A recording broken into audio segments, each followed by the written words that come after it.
Testing 1, 2, 3.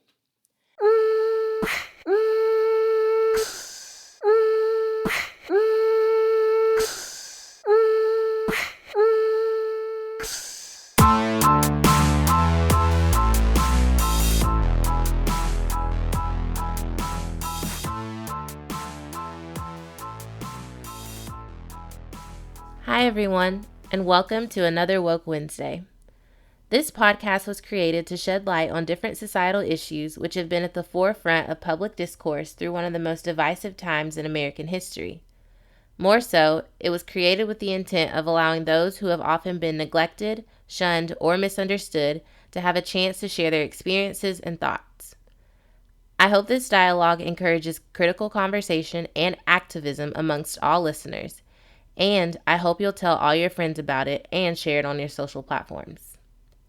Now, let's get into some current events. In the midterms. Here we go. If you don't mind, Mr. President, that this caravan was an invasion. As you know, Mr. President, I consider it to be an invasion. As you know, Mr. President, caravan was not an invasion. It's a group of migrants moving up from Central America towards the border with the U.S. Thank you for telling me that. I appreciate it. Why did you characterize it as such? Because I consider it an invasion. You and I have a difference of opinion. But do you think that you demonized immigrants in Not this at all. election No, not to at try all. to keep? I want them to come into the country, but they have to come in legally. You know, they have to come in, Jim, through a process. I want it to be a process, and I want people to come in, and we need the people. Your campaign. Wait. You know why we need the people, don't you? Because we have hundreds of companies moving in. We need the people. They're hundreds of miles away, though. They're hundreds and hundreds of miles away. That's I not an think you invasion. should, honestly, you know miles what? away. That's I not think an you invasion. should, honestly, I think you should let me run the country. You run CNN. All right. And if you did it well, your ratings Let would me be ask, much better. if I may ask one other question, Mr. President. I was going to ask one of the other folks. That's enough. Pardon me, ma'am. Mr. President, that's enough. Mr. President, I had one other Peter, question, let's if go. I may ask, on the Russia investigation. Are you concerned that you may have? I'm not concerned about anything with you the may have Russian indictments coming investigation because it's a hoax. Are you- That's enough. Put down the mic. Mr. President, are you worried about indictments coming down in this investigation? Mr. President. I'll tell you what, CNN should be ashamed of itself having you working for them. You are a rude, terrible person. You shouldn't be working for CNN. Go ahead. I think that's unfair. You're a very rude person. The way you treat Sarah Huckabee is horrible. And the way you treat other people are horrible. You shouldn't treat people that way. Go ahead. Go ahead, Peter, go ahead. In Jim's defense, I've traveled with him and watched him. He's a diligent reporter who busts his butt. Well, I'm not a like the big rest fan of us. yours either, so I understand. To be honest. So let me ask you a question if I can. You repeatedly You said... You aren't the best. Mr. President, you repeatedly, over the course of Okay, the... just sit down, please. Well, when you report fake news, when you report fake news, which CNN does a lot, you are the enemy of the people. Go ahead. Mr. President, over the course of the last several days of the campaign, sir, at the end of the campaign, you repeatedly said that Americans need to fear Democrats. You said it would unleash a wave of violent crime that endangers families everywhere. Why are you Because pitting they're very weak Americans? on crime. Why are Excuse you me. pitting Americans Peter. against one another, sir? Peter, what are you trying to be him? No, I'm Peter, just asking the question. Let me just tell you. Very simple. Because they're very weak on crime. Go ahead, take the... A few weeks ago, CNN reporter Jim Acosta began questioning Donald Trump about immigration, and Donald Trump refused to answer his questions while asking him to sit down. Acosta wouldn't, and a young White House intern attempted to remove the mic from his hands, although she was unsuccessful. Later, Sarah Sanders tweeted that Acosta put his hands on the young woman, although video footage clearly shows this was not at all the case. Since the incident, Acosta was reportedly barred from going to the White House until further notice, although a federal judge did just overturn that decision. Later, over the course of the week, we saw Donald Trump continuously berate and insult multiple CNN reporters by calling them terrible, or their reporting was horrible. He specifically insulted 3 black female journalists by telling one of them that she asked a lot of stupid questions, demanding that another one sit down, and called her lost, and asserted that one of them asked a racist question. Interestingly enough, Donald Trump also insulted Florida's governor candidate Andrew Gillum by calling him a thief and also said that Georgia's governor candidate, Stacey Abrams, was an unfit person for governor as well. Amidst all of these insults, they all point back to one culminating factor. Donald Trump has proven that he does not like when people ask him questions that he either does not know the answer to or questions that he deems as irrelevant to him and his presidency. All he wants is to be praised and essentially left alone by those from the opposing party. However, I also think it's fair to say that Donald Trump likes to pick at those with darker skin tones when these specific people ask him specific questions or are seen as political threats. He's threatened by qualified Black and brown people that have the courage to stand up to him and fight for positions that would ultimately oppose many, if not all, of his policies. We see time and time again that anyone that has something adverse to say anything to what he says is essentially ignored. We're also continuously seeing how this theory of fake news and his constant attacks on traditional journalism have caused an essential distrust of the media and the news that they report. There's also evidence in M.V. Hood's work, The Rational Southerner, that the Black electoral threat is most hotly perceived in the South, with rampant voter suppression and minority targeting resulting from white demagogues wanting to do whatever it takes to remain in power, even by delegitimizing institutions which have been legitimate for years. And we see this with Donald Trump and how he is essentially delegitimizing the news and media and journalists. I mean, to be honest, most recognize how racist our president is, yet as a whole, our government, which consists of representatives of each one of us as United States citizens, have failed at holding him accountable. Now, let's get into this week's episode in which I will be covering the midterm elections.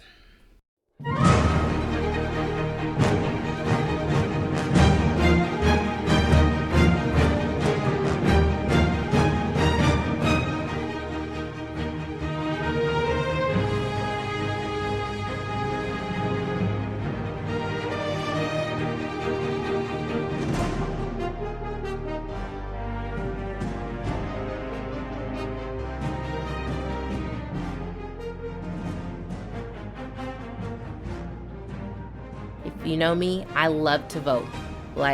Love to vote. I actually went to Georgia about, 3 weeks ago, and people literally thought I flew to Georgia specifically to vote. No, I didn't fly to Georgia specifically to vote, although I did vote, and I hope you all did too. I had a wedding to go to. But yes, I did vote. Anyways, let's get into it about the midterm elections. Leading up to these elections, I took it upon myself to incorporate a lesson on these specific elections for my women's studies class. Because the majority, if not all, of my students are interested in the political structure of our country and always have a comment concerning different social issues. I mean, always. I thought it'd be best to make them aware of the pivotal decisions that would be made in government this November, because from personal experience growing up, I know that the midterm elections were not something I paid attention to. And I don't want my students to make the same mistake. Interestingly enough, my political views don't actually reflect how I was brought up and raised. My parents are actually I'm not going to say my mom is extremely conservative, but my dad is extremely conservative. And I think because of that, it's caused me to, as I've grown up, essentially flip the switch, and majority of our political views do not align in any way, shape, or form. I mean, when it comes to economics, social issues, whatever the case is, my political views are extremely different from my dad's, which has been very interesting to have to navigate with being his daughter, but also not agreeing fundamentally with anything he has to say when it comes to politics, and vice versa. So I just wanted to throw that out there because I feel like my personal experience Growing up in a very conservative household has definitely had an impact on how my political views have shifted throughout the years. Now, historically, midterm election voter turnout is typically lower than that of a general election. Specifically, from 1916 to 2014, the voter turnout rate ranged from a low of 33% to 54% of the eligible voting population participating in the midterm elections. Now, different factors go into whether or not people go out to vote. Factors such as the election type, voting laws, socioeconomic status, and much more are influences when people decide whether or not they can or cannot go out to vote. However, the 2018 midterm elections proved extremely different in the voter election turnout, and history was made in the amount of people that turned out to vote. Over 110 million people cast their ballots in these elections, making it the first election race that exceeded 100 million votes. Almost 48% of eligible voters showed up in this election, which, although does not exceed the number in the last presidential election, which was 56%, it's still an all-time high for this type of election, which is super exciting. Young people, go us, millennials, also showed up at the polls with an outstanding 3.3 million people voting, which is a 188% increase from the midterm elections in 2014. Hopefully, as the years continuously progress, we will not only see a continual increase in voting, because it is extremely important that we all go out and vote, but hopefully we see an increase in diverse representation of those elected to govern us. Particularly in the South, numbers for voter turnout are some of the lowest in the country for varying reasons. For example, in Florida, an estimated 10% of adults cannot vote because of a felony conviction. Economics and education are also two huge factors in the low voter turnout in this region. In case you're unfamiliar with what the midterm elections actually are, they're the elections that occur halfway through a presidential term. In this past midterm election, all 435 House of Representatives seats were up for grabs. A third of the 100 Senate seats were available, and there were 36 governor races happening across the country. These midterms were particularly interesting because they have the potential to change the trajectory of policy implementation by the Trump administration, and have the potential to provide much needed accountability on his administration, as previously mentioned, because it is definitely needed. However, before the midterm race, the Republicans controlled both the House and the Senate. However, after the polls closed and the ballots were counted, Democrats won back the House with having control of 233 seats. For the Senate, Republicans remained in control with having 52 seats. Now, let's talk about what these numbers could potentially mean for the remainder of Donald Trump's presidency. With the Democrats controlling the House, there's a highly likely chance to be more investigations launched into his finances and business affairs, a demand in seeing his tax returns, and voting no on some of his prominent policies, such as funding for the wall and repealing Obamacare. Now, as we move into the latter parts of his presidential term, it'll also be interesting to see, particularly from Trump's political base, if they still hold strong to supporting him, being that majority of his key policies that have failed at being implemented thus far are likely not to be implemented with the new Democratic control of the House. So what are they going to do? We'll have to see. Moreover, you have Republicans going back and forth with Donald Trump as the focal representation of their party, while also having to deal with the party evolving due to racial and age demographic demographics shifting across the country, which essentially means a change in political preference for voters, is a huge possibility. Because as we're gaining new voters, different values, different morals, different qualities of candidates could potentially change, which is something not only the Republican Party has to think about, but the Democratic Party as well. However, on the other side, you have New Age Democrats and older ones battling each other in an attempt to revamp or boost up the party's morale, which we're seeing right now with Nancy Pelosi potentially being kept from being Speaker. Now, if we look at the midterm election in terms of representation, we see a huge increase in the amount of representation across racial, ethnic, and gender lines. More women than ever, go girls, ran for political office across party lines, and more women won. Out of the 255 women that ran, 106 of them won congressional seats. What's even more exciting are the various backgrounds in which these women are coming from. Alexandria Ocasio-Cortez, a Democratic socialist, won in her district in the Bronx. Sharice Davids, an openly gay former MMA fighter and Ivy League graduate of law school, became the first Native American woman elected to Congress in Kansas. Jared Polis became the first openly gay governor in Colorado history. Kristi Noem became the first woman governor in South Dakota.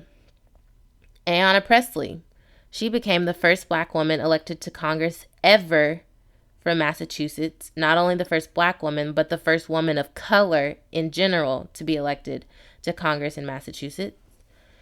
Rashida Tlaib became the first Palestinian American woman ever elected to Congress. Kate Brown was elected as the first openly bisexual female governor in Oregon. Ilhan Omar is the first Somali American Muslim woman ever to be elected to Congress.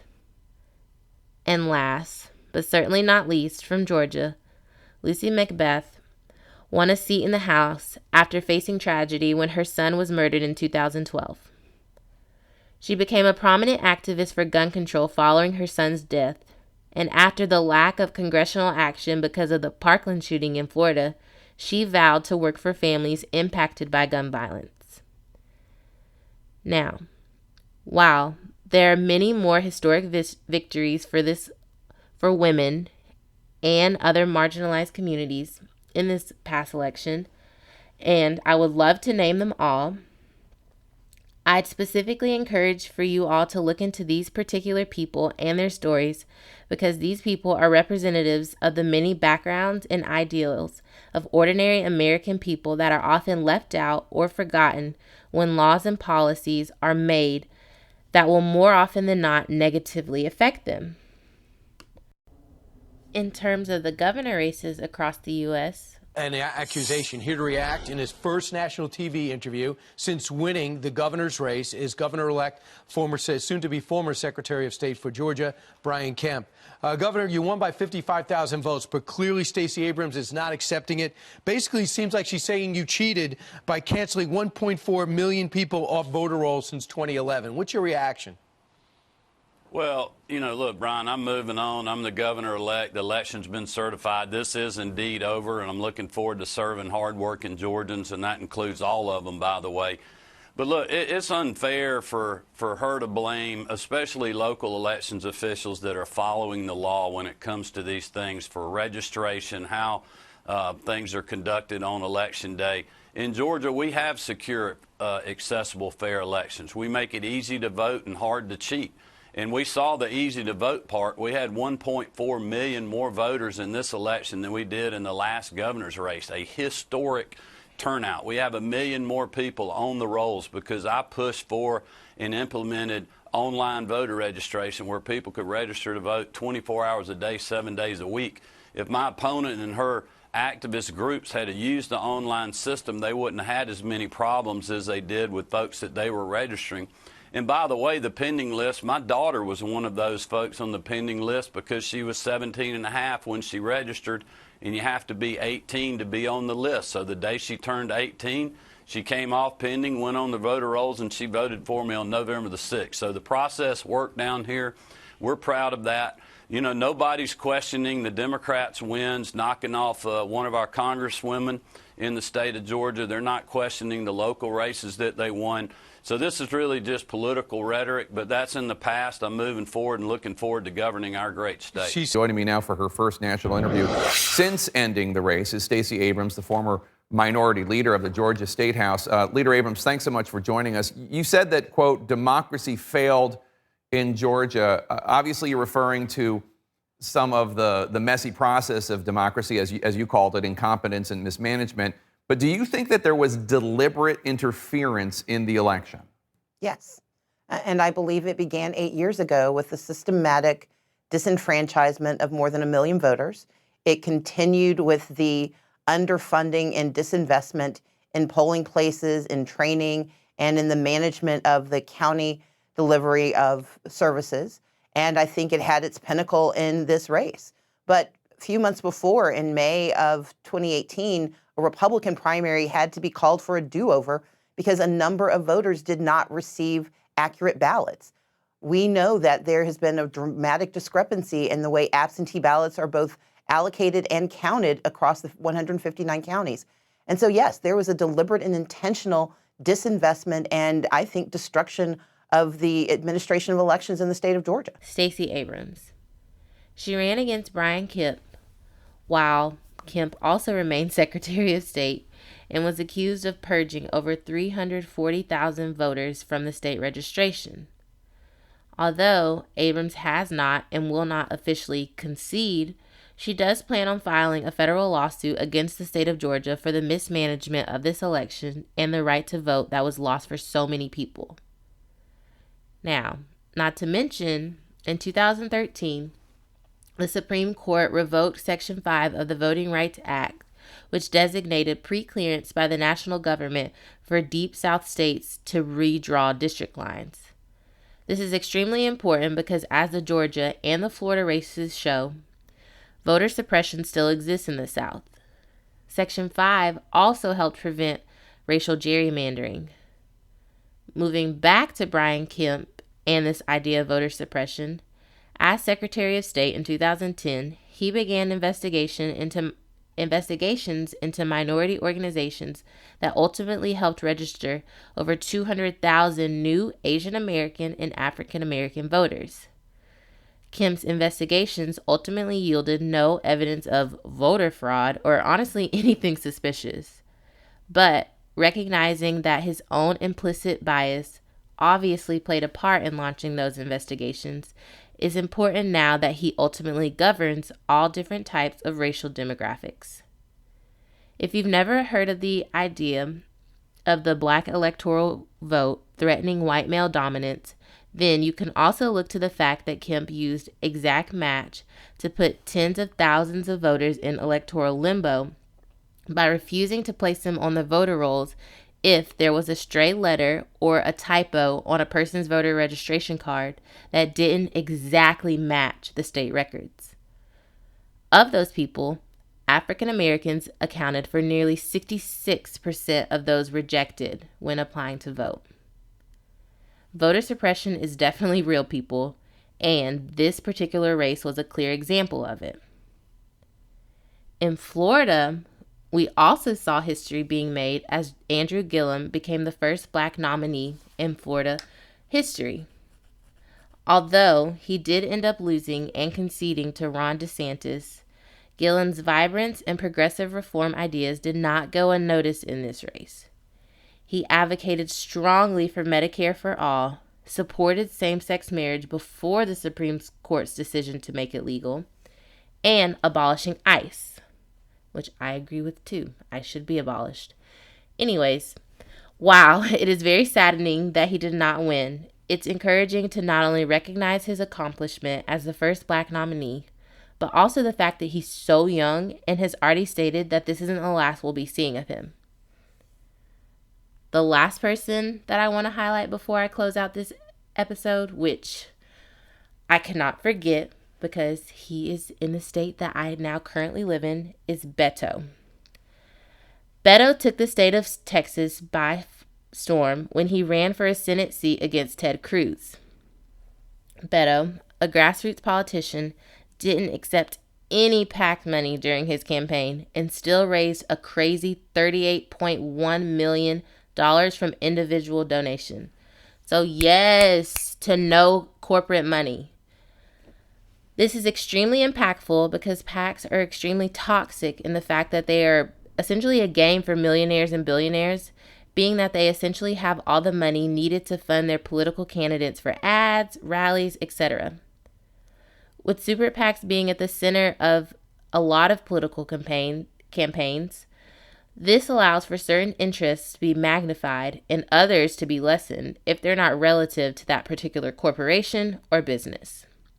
Yet Beto did not engage in this practice. He also grabbed the attention of literally hundreds of thousands of people because of his unapologetic and authentic campaigning through every single county in the state of Texas. Y'all, he literally visited all 254 counties. That is insane. I don't even like driving 20 minutes across Houston because it takes too long. And he literally drove hours across the state of Texas. And if you don't know how big Texas is, well, you need to move here and see because it is freaking huge. Not only did he visit them, he hosted numerous town halls in which he gracefully tackled tough issues such as NFL players kneeling during the national anthem, which he, by the way, supports, the maternal mortality crisis that disproportionately affects African American women, opposing the confirmation hearing of Brett Kavanaugh, and so much more. It's safe to say that this man has given many Americans hope for our political future. And not just older Americans, young Americans as well. My students particularly are obsessed with this man. I mean, obsessed. They literally asked me to get him to come be a guest speaker in our class. But he's given so many Americans hope for our political future, and so much that many believe that he has what it takes to run for president in 2020 and win. Now, will he run? He hasn't officially said so, but if he did, he'd definitely be a political contender for the presidential seat, and rightfully so, because his genuine spirit and candid politics are exactly what the future of this country needs. Not to mention Beyonce and Kelly Rowland endorsed him. I'm just saying, trust Black women. Now, although the midterms are officially over, I'd encourage you all to continuously stay informed on the political candidates and decisions being made across our country, and not just in your respective state. Change comes in ripple effects, and this wave of young people advocating for the rights of our future is exactly the direction we need to be going in. We've heard it more and more recently that the young people will win. And while I absolutely believe this to be true, it's impossible for that to be a finite thing if we, the young people, do not go out and vote. I mean, it is extremely vital that for the safety and security of not only our nation, but our future lives, that we go exercise our right to vote. Not only just in presidential elections, not only in midterm elections, but in your local and state elections as well. You need to be informed to be able to make politically sound decisions while voting. I hope this episode was informative and thought-provoking for all that listened, and for those that will listen in the future. I hope that taking a deeper look into this crucial election race prompts everyone to begin looking at our political landscape more critically in order to make informed voting decisions for the next race. I hope that with all of the historic victories that came with this election, more and more continue to happen in the future. Remember, they can't happen, though, if you don't go out and use your voice by voting. Don't forget, that all of these opinions are my own, but they should be everyone else's. Have a woke Wednesday.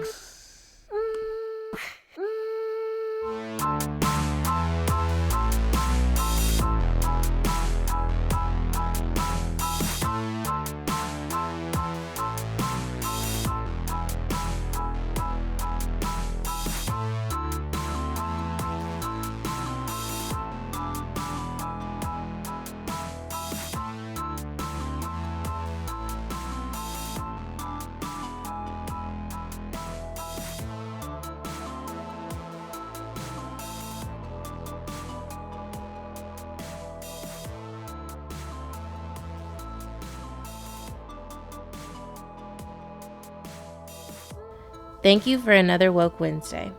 Transcripts of entire episodes will be available on the Woke Wednesday website. Episodes are written and produced by Hannah Mason and Trey Leonard of Linico Entertainment. Episodes are hosted by Hannah Mason and edited by Trey Leonard. All graphics are designed by Anna French.